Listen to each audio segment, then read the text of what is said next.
Alright, this is my broken ass clock spring. You can kind of see up here the connector that's broken off. No, that can't just plug in. It's got to be resoldered in. What I think can be done is we can melt down this plastic. You can see the copper leads inside.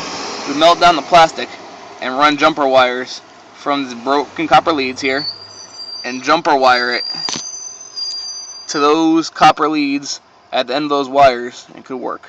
The concept of the clock spring is to maintain continuity between the steering wheel, which you can't really see right now, and the wiring harness that goes through the steering column. So the way it works, so you can turn your wheel, is there's a big ribbon cable in here, and when you turn the clock spring, all the wires stay connected. You can see it could turn starting from this orange connector at the bottom. Let me get this thing back in here without unwinding it. It's a pain in the ass to rewind. Starting with this orange connector at the bottom, it can be turned. You can see, if you look at the top ribbon cable, you can see how it's at pretty full tension right now. You don't want to go anymore. You can turn it starting at the bottom. You can go one turn,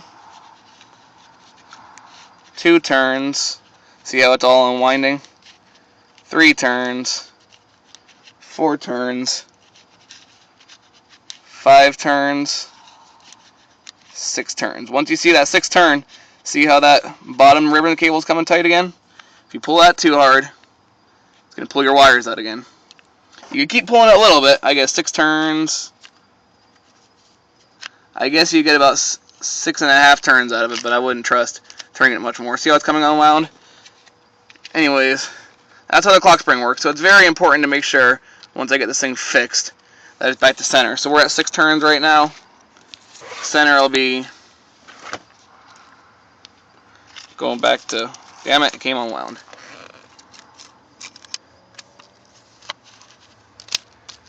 Anyways, we're at 6 turns. Center will be going back to 5 turns, 4 turns, 3 turns, and now it's centered. That's how this damn thing works. Now hopefully I get this thing soldered back together, because I don't want to pay Chevy $500 for a new one.